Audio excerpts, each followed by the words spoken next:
and this is podcast number 18. I can't believe that we have 18 already. 18 things that we have talked about for about a half an hour each. Time flies. Man. Now today, we are going to talk to you, that's right, you, about the real deal on supplements, part 1. That's right, there will be more parts to this.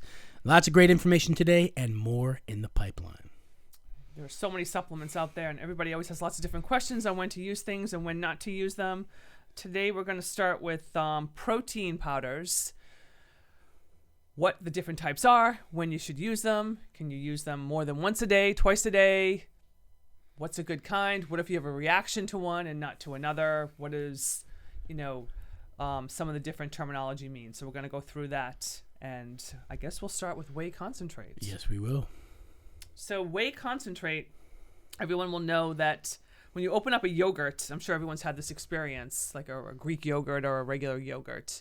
I'm not sure about the coconut or the almond-based ones, but that liquid that sits on top that sometimes people will drain off, that is where whey protein comes from. It's that liquid on top of the yogurt that they use. So 20% of that protein of milk protein is whey, and 80% is casein. So all of them have a full complement of amino acids, and whey protein is beneficial. You'll know a lot of people will use whey protein post-workout because it's fast digesting and your muscles will take it up faster, where a casein is a slower digesting. And we'll get into a little bit more of the specifics, but just to give you, a brief synopsis of them. So on to whey isolate. We're going to go back through the different kinds. So whey isolate, whey protein in general is extracted from milk when it's turned to either cheese or yogurt or name the dairy product. They remove it of some of the carbs and fats and the dairy solids. Whey protein isolate has more protein per weight gram than concentrate or casein, and that's because it's more processed. Now, by more processed, that doesn't mean bad. Right. That just means it is further processed in order to remove, again, the fat and carbs, which is why whey protein isolate has 1, more protein per weight gram, 2, less fat and less carbs per weight gram, which helps, with a lot of people who are cutting weight, and it just allows you to consume the protein while consuming less overall calories. And a liquid whey has about 80% protein, where an isolate tends to have about 90% more protein, again, with less carbs and fats in it. So, but they all have a full complement of amino acids. Yes, and whey protein concentrate. So it's roughly 80% protein, 20% carbs and fats, and it's cheaper than whey protein isolate in general, and that's because it hasn't been processed as much. So because there's more carbs, more fat, and it contains less protein per weight gram, you can get it for a cheaper price. Now, some people ask, well, is there really a difference? Not really. As far as protein quality, no. You're going to pay more for whey protein isolate in general. Mm-hmm. Now, if you're a person that is lactose sensitive or intolerant, there is a difference. Intolerant, generally, you get gastric distress. You might get, hives would be more of an allergic reaction, but you might see some skin irritation. You might have a lot of gas. And sensitivity is just feel a little bit off, right? So whey protein isolate would likely be a better option would be a better option for you because there is more lactose taken out of it. Okay. Whey protein concentrate does have more lactose in it. However, if you are lactose intolerant, meaning you have a definite problem with dairy, stay away from it in general, because even if you don't, even if one gives you less of a reaction than the other, it's still causing something, so to speak, under the radar. So I usually tell people, if you have no problem with dairy, concentrate or isolate's fine. If it works better for your wallet, go concentrate. Isolate, I personally use that. I just like it because it's a little bit cleaner, and by cleaner I mean less carbs, less fat. And then we have casein protein. Yes, and casein also too, just to comment on, because I am very lactose intolerant, but I am able to use, shout out to Beverly International, because anyone that works with me or knows me knows I'm a huge fan, which is a casein whey blend. It's 80% casein, 20% whey. I personally don't have a problem digesting it. Other protein powders that I have used that are milk-based, I have had gas and bloating and digestive problems from them. And clients that I've worked with that have had some issues with other protein powders have tried and have not. So just to give a little love to Beverly. But casein is different. Also, it does have a full complement of amino acids. A lot of people will use casein protein powder before bed because it digests slower in your system. So a lot of people like to use it overnight in order so that, to aid in recovery and to reduce muscle breakdown, because it's a long time. If you go to bed at 9 and you're not up till 5 or 6, it's a long time. And if someone's trying to build muscle and preserve muscle, they may want to use a casein type protein powder at night before bed in order to keep to slow release the protein. Now there are two types of casein proteins. One is, hopefully I'm saying this right, micellar. How do you say? Is that right? Micellar, which tends to be most popular, and again digests very slowly. And there's also an hydrolysate, which is pre-digested and allows it to be more rapidly absorbed. And pre-digested, we were talking about this a little bit before that we decided to do this podcast. Pre-digested meaning that the protein molecule is smaller, so it's easier to digest. So those are the two differences. Again, casein is 80% of the milk protein, which we said already, and whey is 20. So you can also use casein blends, like I said, the is a casein whey blend. You can make things with the casein protein because it's a little bit thicker. You can add almond milk to it or water and make like a pudding type with it if you want and warm it up. There's different ways that you can consume it where you can't do that with whey. Whey tends to be a little bit too thin. But casein makes a cool pudding if it's something you want to have, try something different other than drinking it all the time. Yes, and so I'm going to add a few bits of info about casein. Mm-hmm. And I say this because, this started out in high school when kids, specifically in my case, boys who played sports, generally football team, wrestling team, and they're trying to figure out what's the best protein powder. I'm going to get huge off this, right? And you eat the whole bottle in the first week. But a lot of people will say, well, I'm looking to build muscle, so I'm going to use casein before I go to bed because that's going to help. It does digest slower, and if you want to get very technical, you could say that would help you preserve more protein, except if you're eating sufficient protein throughout the day, meaning you have a target number of macros that is sufficient for your body weight, your activity level, and your goals, you don't need any special type of supplement. You could just eat meat before you go to bed. Right. Red meat's great. It digests slow. Chicken's fine. And the eggs and all that. Eggs do digest faster. But you're not going to lose any gains. It's not like, if I don't have my protein digest because it doesn't last all night long. And most people don't even know how long it lasts. Right. So it's not that by using this thing, you're going to give yourself the ultimate edge. And the reality is supplements are a 1% thing. Protein powder is it's not an essential food. It's just protein. So if you're a person just looking to stay fit and feel healthy, you do not need any protein powder at all. But if you choose to use it, and this even includes post-workout. Okay. If you're an athlete and you're looking for that extra 1% that's going to help you either maintain or gain muscle, like a bodybuilder, or maybe you're an Olympic athlete, whatever it is, and some way, shape, or form. Okay, let's say you're an Olympic lifter and you've got multiple sessions throughout the day, and you need a source of protein that digests quickly so that you're ready for your next session later in the day. Perfect time to use protein powder. Right, and you don't have a belly full of food either while you're trying to do that. Because steak or chicken or something like that would take longer to digest.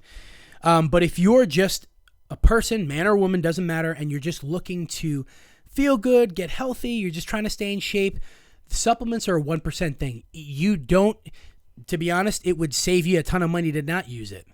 And, again, a lot of people expect coaches and bodybuilders to be like, yeah, just use all, no.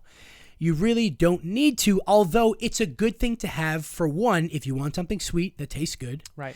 If you want something that is fast, let's say you're a person who's often in a rush and for some reason, or you're at the office all day and just sitting down to have a whole food meal just sort of takes a little bit too long. You got too many clients, too many calls to make.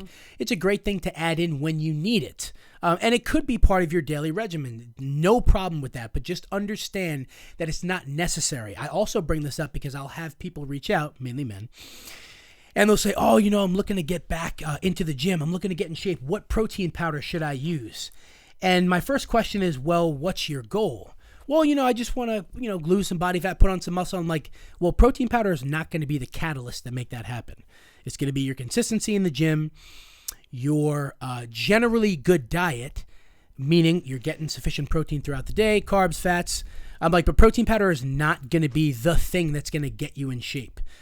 And I feel like that's important to let you guys know that, because some of you right now might be thinking, oh, well, I probably should be using some sort of protein powder. I've had people say that.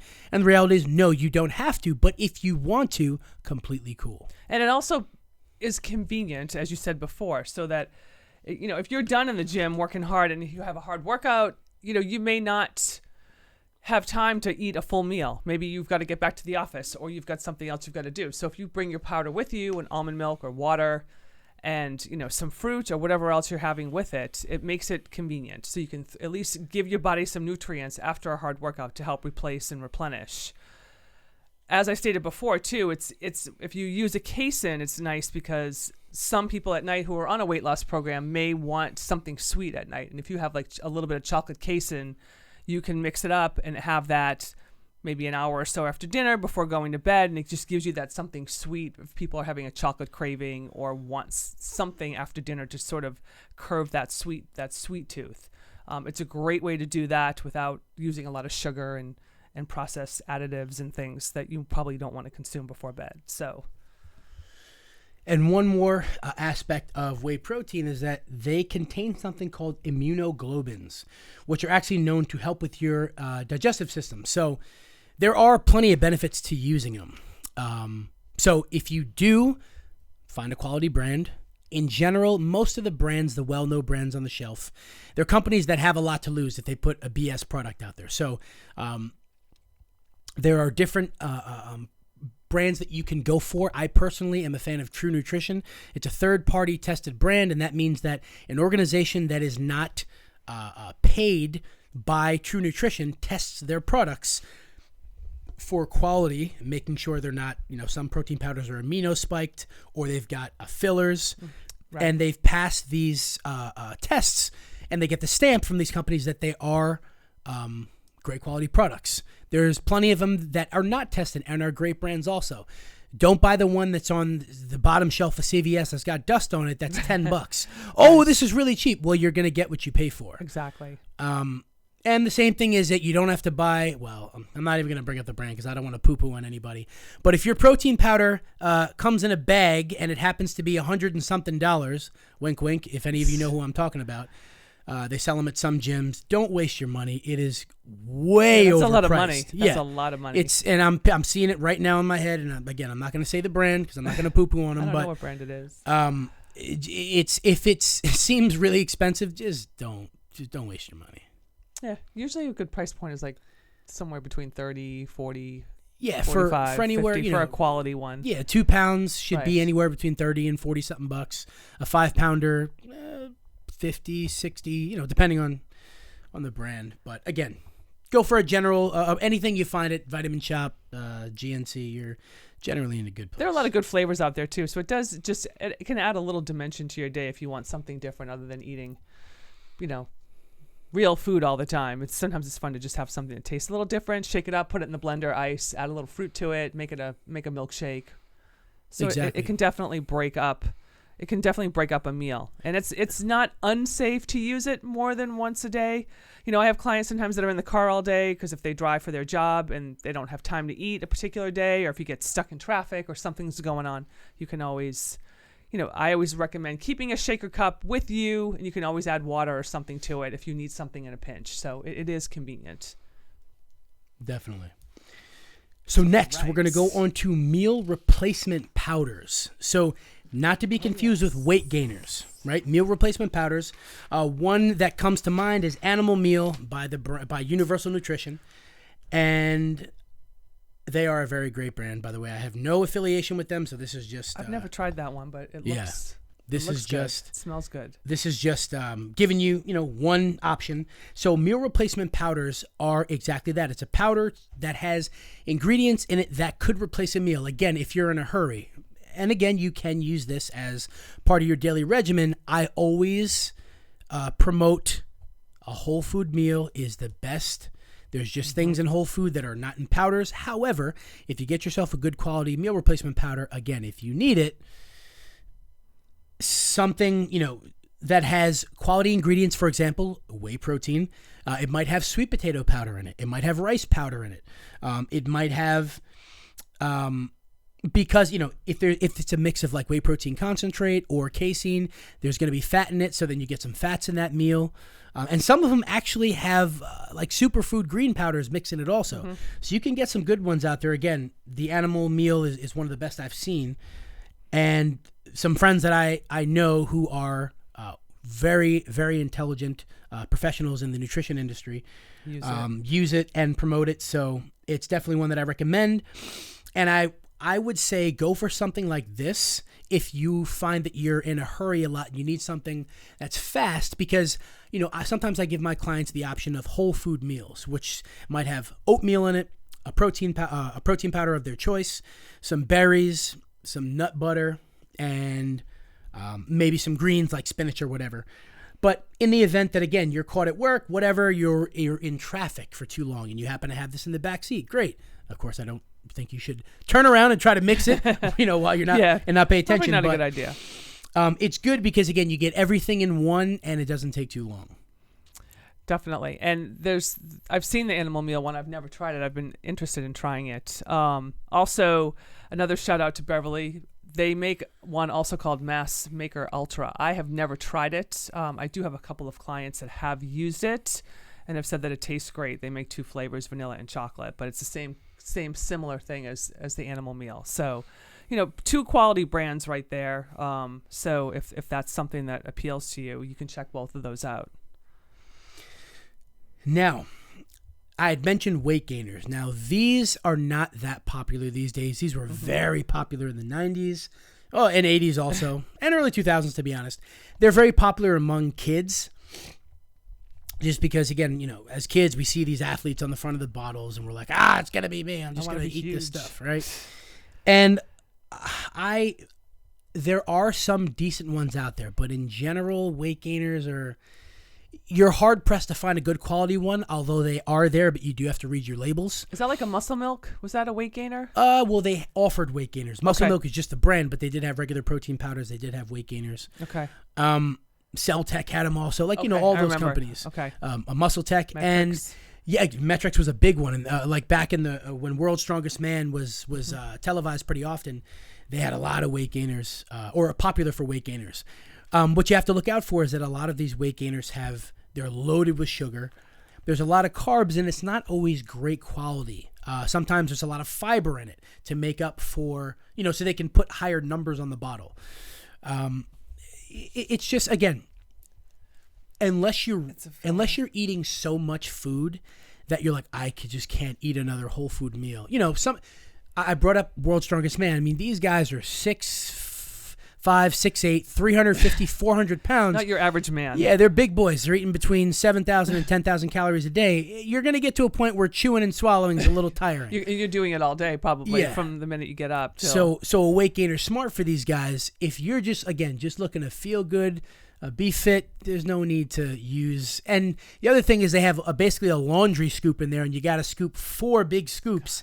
It's thick and it's just, Well, I would think for the average person that could cause some gastric distress too. It just sounds like it. I'm already feeling it just by listening to you talk about it. So. Yeah, for many people.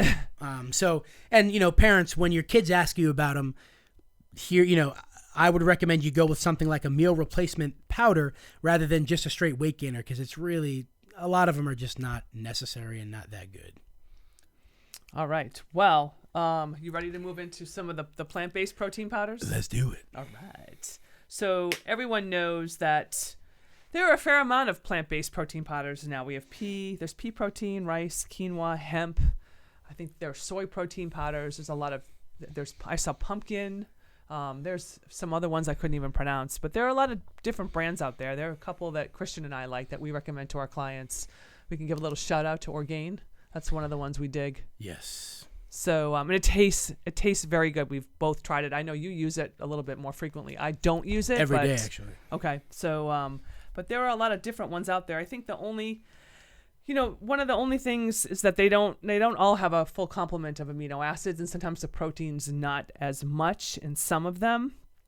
And just reading about them, sometimes they mix different ones together too to make a full complement of amino acids. They'll put pea and rice proteins together. And just to specify, what she means is that having all of the 9 essential amino acids. Right. That's what that means. Meaning that your body doesn't make those. We have to take them in from outside sources. Correct. And then your non-essential, your body does make. And then there are also conditional ones where your body makes them, but sometimes we use them up quickly, so we also need to replenish them from the outside. So a little quick lesson in amino acids. But pea protein, I'll start with pea and then we'll just go back and forth. But it doesn't just come from regular old peas that you might just go buy in the freezer case. They use yellow split peas, which are higher in protein. So a 28-gram serving of pea protein has about 21 grams of protein in it, which is actually pretty good. Because most regular protein powders are about 20 to 25 grams of protein a scoop, like the whey or the casein-based ones.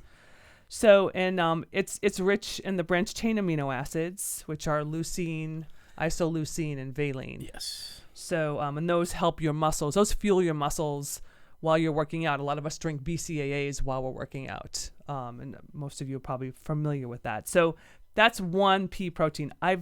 Orgain is a combination of pea and... Orgain is predominantly pea protein. Okay. So now... I'm always curious, too, about like pea protein and some of the other protein powders. Since I don't use pea, I'm curious, can they cause gas and bloating just because peas tend to be a gassy vegetable? Does that ever happen? It really depends. Everything, I don't put out any generalities when it comes to food because everything's case by case. I'm sure some people, it's just like broccoli. Some people eat broccoli their whole life, never have gas. Some people eat it and have bad digestive distress because it's cruciferous. Right. So it really depends on the person. I've never come across any client who has, nor myself, but I'm sure somebody out there does. So, yeah. Next up, which one do we want to tackle next? So we got let's go to the full amino acid profile one. So that's pea, hemp also, and quinoa. Those three are the most popular full amino acid profile plant-based proteins. Something to know about them. So I mentioned that I use Orgain every day. No, I'm not a vegetarian. I use it to add flavoring to my liquid egg whites, which I drink. Yes, you heard it. That's right. There you go. I drink them. I put liquid egg whites. I put Orgain protein powder in there and a little PB2, some synonym. That's right. And go to town. He's not lying. I've witnessed it. I've actually made me taste it. It wasn't bad. Yeah, it's good. I like to cook my egg whites though. Yeah. So those are what you want to stick with if you're looking for a full amino acid profile, which is important, especially if you are a vegetarian or vegan. That becomes very important. We will get into the details of vegetarian and vegan diets in a later podcast because there's a lot to know and there's a lot of problems that people run into, especially at middle age and older with sarcopenia and malnutrition and so forth because, well, again, not going to get into it now, but the ones that do not have a full amino acid profile are rice, bean mixtures. Right. These ones you have to mix unless you find one that's a multi-plant-based protein source. So a little info on plant-based protein. Plant-based protein has less leucine than animal protein. I'm going to give you guys just some scenarios and an example. So I'm sure you can probably think to an example that there's a lot of plant-based people who generally don't have as much muscle as someone who consumes animal protein. And part of it, not all of it, is because plant-based protein contains less leucine.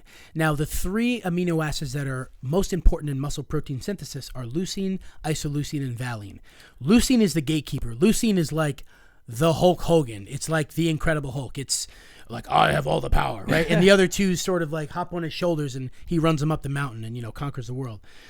So because there's a vastly lower amount of leucine in plant-based protein, it doesn't stimulate muscle protein synthesis as much. Now, and I've done a bunch, read a bunch of info and done a bunch of due diligence on this, because I've had clients who want to put on muscle and they're vegetarian. Right. And they're like, well, I've heard this and that, and I tell them the situations, how can I do it? And, because if I'm putting in the same amount of work as a person who's eating animal protein, I want to get same muscle. So what you can do is consume about twice the amount. Now, that's going to take work, because if your daily dose of protein is 100 grams, right, and you're getting half the amount of leucine and you're trying to build muscle, now you have to consume 200 grams, because you've got to make up for that leucine deficit and stimulate that muscle protein synthesis. Protein powders obviously help with that.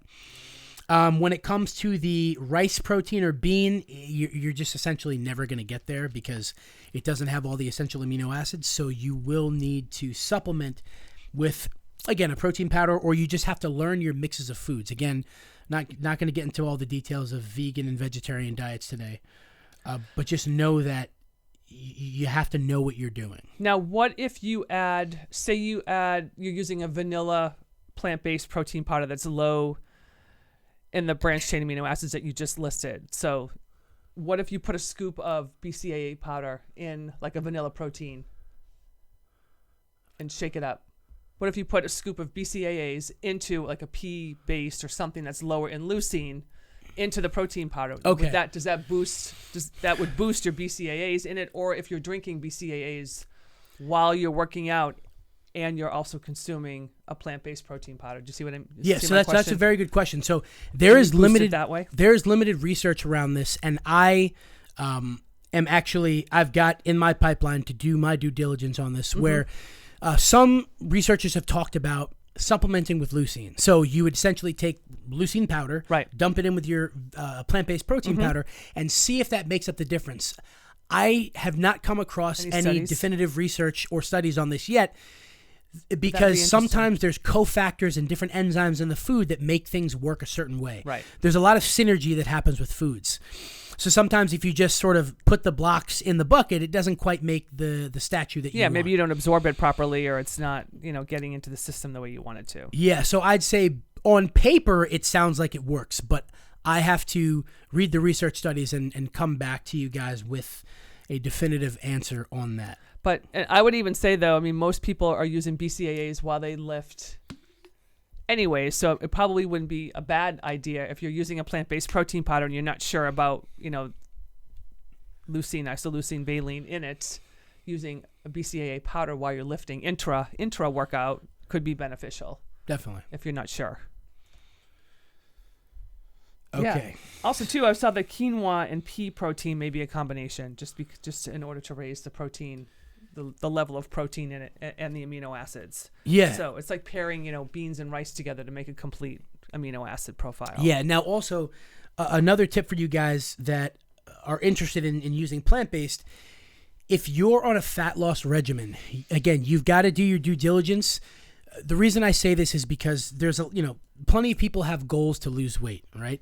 And they sort of get hooked on these, not necessarily fads, but what I call teams. I always call them teams. I'm paleo, or I'm keto. Right. I'm Mediterranean. I'm, whatever. The reality is you just find what works for you. But, people like teams. Like, look how people react when Boston wins or when the Yankees win. That's my team. So a lot of people claim teams when it comes to diets. And if you're doing the vegan or vegetarian situation, understand that there's a lot of carbohydrates that come with consuming enough protein. Truth. Especially with quinoa. Quinoa is predominantly a carbohydrate. So it's almost like you trying to get all your protein by eating macaroni. Right? You're going to get anywhere near what you need, you're going to have to eat bowls and bowls and you're going to get to a certain amount of carbs that you're just going to end up getting fat and not getting much protein at all. So with your quinoa protein or rice protein, whatever it might be, again, quinoa does have a full amino acid profile, but this is a random example because it depends on the type of powder you buy and what brand. But let's say you're getting 10 grams of protein from the quinoa protein powder, you might be getting 30 grams of carbs. So, when you start to do the math, and let's say you have a man who's 200 pounds and he's a vegetarian, he's trying to get his protein, he's eating a lot of quinoa protein powder or drinking, his carbs are going to add up pretty quickly. And if you're on a fat loss regimen, you can understand how that can be challenging if you don't know how to strategize. Yeah, it'll definitely be counterproductive to what they're trying to do. There's also soy-based protein powders. Now, I can't think of any brands offhand that are straight soy-based, but I know that the couple of concerns with soy-based protein powders. One is pretty much all soy now is genetically modified, so you just have to be really aware of if you are using a soy protein powder or you're looking at the label and it does have some soy component in it, just make sure it's an organic soy product that you're using, because everything's pretty much GMO these days. The other thing that's a concern too is that the phytoestrogens do mimic estrogen in the body, and then there's a lot of health concerns with that surrounding cancers and different problems, especially for middle-aged people. For men. Some soy, as long as again as it's organic, is good for my midlife ladies because it helps us because we're not making estrogen anymore or as much as we used to, different type. So using a little bit of a soy protein powder, you could mix it in. If you're tolerant to a milk based, you could do half a scoop and half a scoop, or just mix a little bit in if you wanted to add that in. But just a little footnote on the soy, just make sure that you know what you're consuming. And again, on any protein powder that you use, read your labels. It'll say how much protein is in it and what it is, but then there's also another section that'll say other ingredients. Just make sure you look at that for fillers or dyes or soy lecithin or any other fillers, ingredients that might not be, something that you want to put into your body. Just be a smart consumer and know how to read the label and understand what's in the product. Exactly. And another aspect of the soy from the soy standpoint is soy. It's good for, and this generally pertains to the vegetarian and vegan population. It's good to look at what your entire diet is comprised of, because if you're eating tofu and you're also using soy sauce, and then you decide to use a soy-based protein powder, and that you can see how the soy starts to build up. Right. And let's say your tofu is not organic and very well processed, and it's mostly GMO. And then if your protein powders, I'm just going to get the cheaper one because I got to save a couple dollars. And then you're having soy sauce that's just, whatever average brand off the shelf, which, most of them are similar. But you can see how that can add up. And like Linda mentioned with phytoestrogens, now when it comes to men, there has been some interesting stories where sushi is very popular now. Right. And so is edamame. And there have been some men that, you get on a sushi kick, or it's just part of your daily life, and maybe you're doing the vegetarian situation. So I've seen in cases where men are eating tofu on a daily basis. They're also using soy sauce. Okay. They're also eating edamame, and they end up getting low levels of gynecomastia. For those of you who don't know what that is, that's female breast tissue development in men, easily characterized by inflamed or swollen-looking nipples, sensitivity, or, the industry term is bitch tits. Right.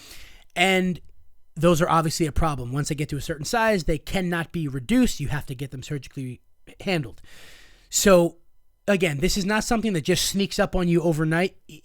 It's a commitment. You've got to be eating this stuff. I was going to say, the guys have to be really consuming a lot. I don't know many guys that eat a lot of tofu, but maybe you're out there. I don't know. And what can happen, though, is if you're not paying attention to it, right. If you ever have sensitivity in your nipples, I'll say this, men, just get it looked at. Not women. Stop, if you're doing the vegetarian thing, stop eating the soy immediately, and go to your doctor.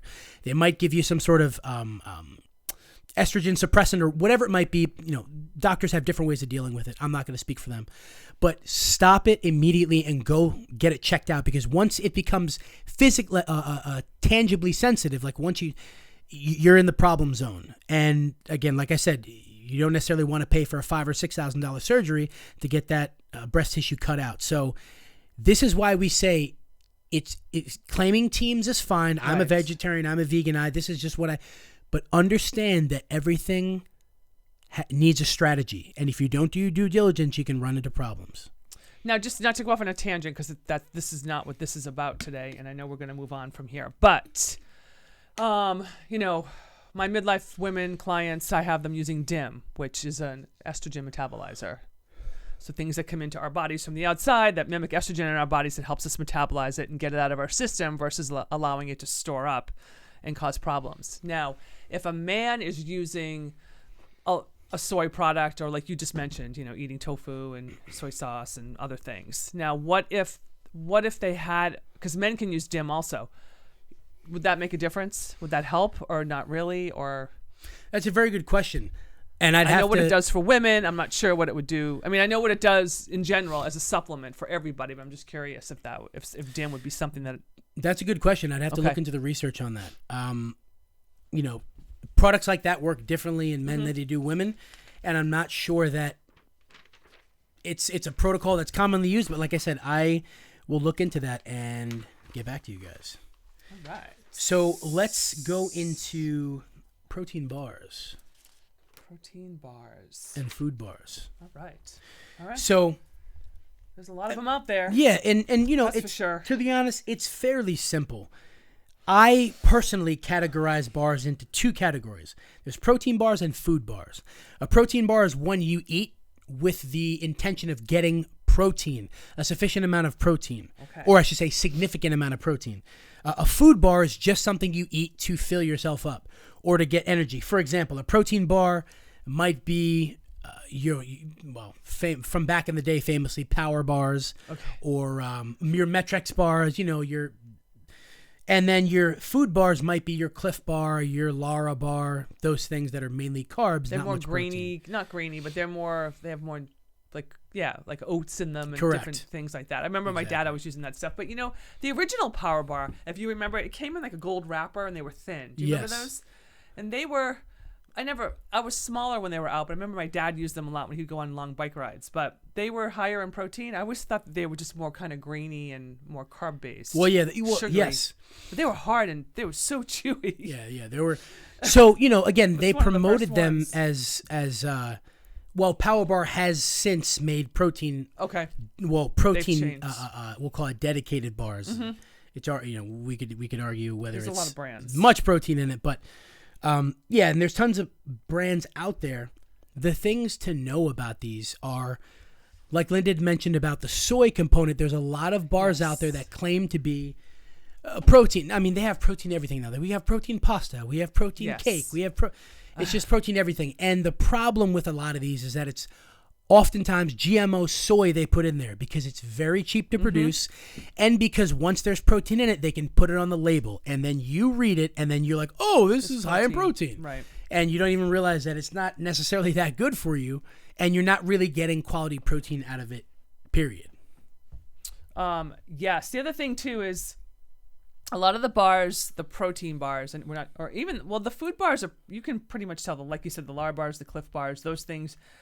I've purchased them for my kids. They even make kids Cliff bars. I forget what they're called, Z bars. I used to buy them for my kids a lot, and they were good in a pinch. They're great when you need fast energy. I'll give them to my daughter if she's playing a game and she needs something beforehand. It'll give you that boost of energy. But then there are other bars out there that are kind bars, which a lot of my clients will ask me, well, I had a kind bar, and I'm like, okay, well, there's not a lot of protein in that. What else did you have with it? Or they have a lot of chocolate on them, or they have a lot of dried fruit or nuts. You just have to, again, look at your labels so that I mean, a kind bar, most of the ingredients are good. I mean, it's dried fruit, it's nuts, whatever. That all sounds good, but if you look at the calories, it could be really high in fat, it could be really high, and if weight loss is your goal, that might not be something you want to consume on a regular basis. So you want to make sure that you're looking at those ingredients and how much fat and calories are in a bar. The other thing too is, I just lost my train of thought. To tack on to that, and oftentimes those things can get away from you. What I mean is, kind bars are so small and they're sweet that you crush one in a couple bites. And you're not I'm satisfied. still hungry. Exactly. So let me grab another. And then you're 600 calories in, right? And your daily intake is 1,500, right? So it's already a third of your day, and this is just a snack. Right. So read your labels, and if you're on a meal plan, reference them to how much your daily intake is of carbs and fat, because generally a kind bar is not really much protein at all. It's mainly carbs and fat. And again, so that's a food bar, and those are I'm just trying to get some sustenance, and you might be out hiking or something. These are great for that. And then with protein bars, you have to do there. So there's a couple good companies out there. Onnit, ONNIT. Shout out to Joe Rogan and Aubrey Marcus, who are the owners, and they make some good bars like the Elk Bar, the Warrior Bar. They've got some good bars out there that they're animal-based protein, and it's not much by way of carbs. They've got cashews in it. It's got really good quality ingredients, and you're gonna pay for that. Just so you know, anything in life, you get what you pay for. Exactly. And a bar that I've become a fan of, and there's no carbs in them, well, except for the bacon and cranberry flavor, and maybe one other, is Epic. Epic makes meat bars, and they make them they've got wild boar, they've got lamb, they've got venison, they've got salmon? Yes, they have salmon, smoked salmon, and it's almost like a better kind of jerky, but it's just in a bar shape. And I mean, I did a workshop actually for the public a couple of years back, and I brought these as an example, and people tried them. They're like, "Oh my God, these are really good." They are really good. I would have never thought of a meat bar because really people good. You look at it on the shelf and you might think, "Oh, that's kind of weird."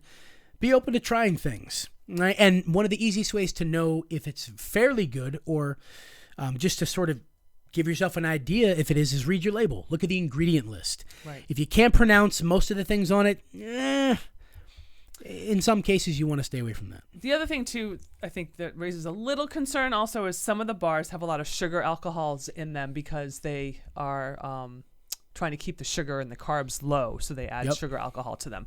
And that can cause GI distress big time. So you just be aware if you're drinking a diet soda and it's got aspartame in it, and you're eating something else that's got sucralose in it, and then you're eating a bar, there's like a gazillion bars I can think of that have a lot of sugar alcohol in them, and you're having a bar, and you're like, God, my stomach just does not feel good today. It must be whatever. Just be mindful of how much artificial sweetener you take in a day and how many bars maybe you might eat a day. They're great in a pinch to have in the glove box or whatever.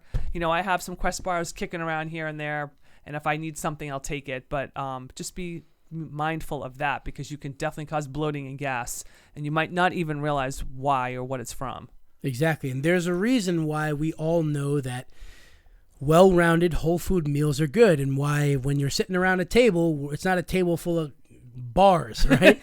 We're eating protein, we're eating some animal protein, we're eating some carbs, we're eating some vegetables and good fats, because these are the things that our body loves most. When you make everything about your life quick, I'm just going to get a quick meal. I'm going to grab this quick bar. I'm just going to use this quick protein powder. You can end up with some issues, some digestive issues, and they are not fun. Yeah, so just, be mindful of that for sure. Yeah, and then actually the last protein powder, and I am a fan of this because I use it every day. Well, not because I use it every day, but I do use it every day, beef protein isolate. And just to keep it brief, there's no cholesterol in this, which a lot of people ask about from the beginning. Well, beef's known to have, they extract it from there, so there is no worry about that. Now, again, shout out to True Nutrition. I use True Nutrition beef protein isolate. And I've tried other brands that I don't like because they're fruit flavored. They're like blue raspberry, and any of you who are in the bodybuilding world, you'll probably know what brand this is. Blue raspberry, and just the type of protein it is, it has a specific flavor, and it does not go well with fruit flavors. So if you're looking at any of these brands, I'm just going to tell you, my experience was terrible. It was absolutely disgusting.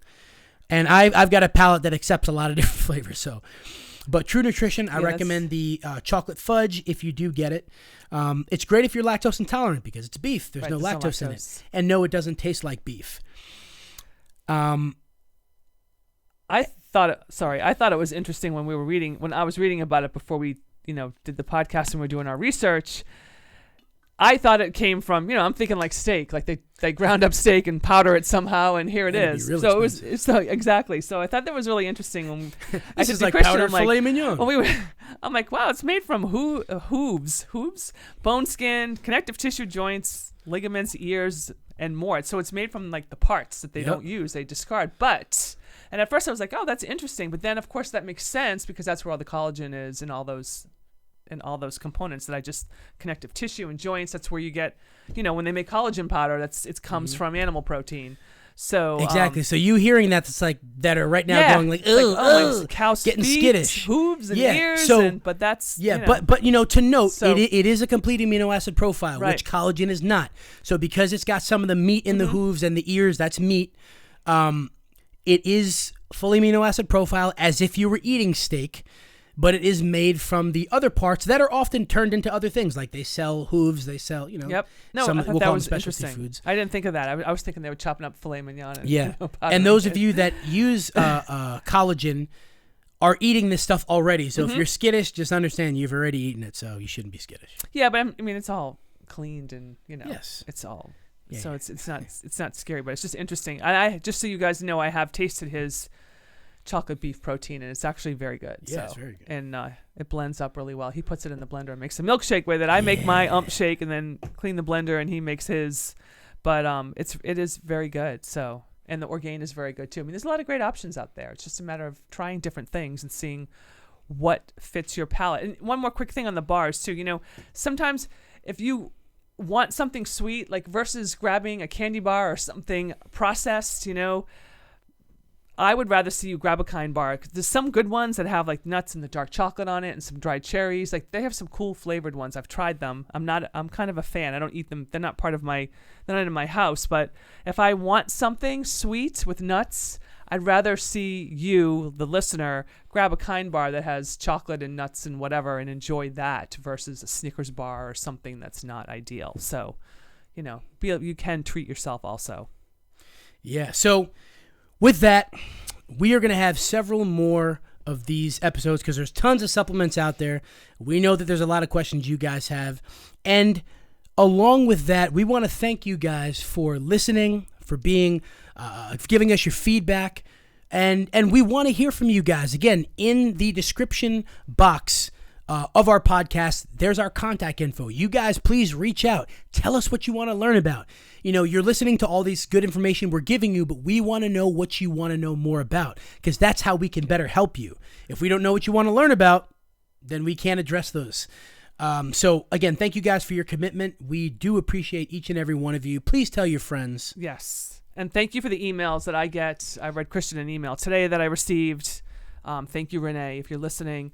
Those things really touch us and make us feel good about what we're doing. So if you're not on our mailing list either, definitely reach out to us. We both have mailing lists that we send information and newsletters out weekly. So if you're not getting our stuff from email also, please send me an email, send Christian an email, say, hey, I want to get on your lists, and we'll definitely add you guys so you can get all our weekly information. Exactly. And shout out to my client, Jorge Wilmer, who listened to our podcast and always gives me good feedback and good insight and things that we should talk about and sort of some of the things that he's experienced that are similar to what we discuss. So, again, we thank you guys so much. Keep listening and give us that feedback. We love hearing from you guys.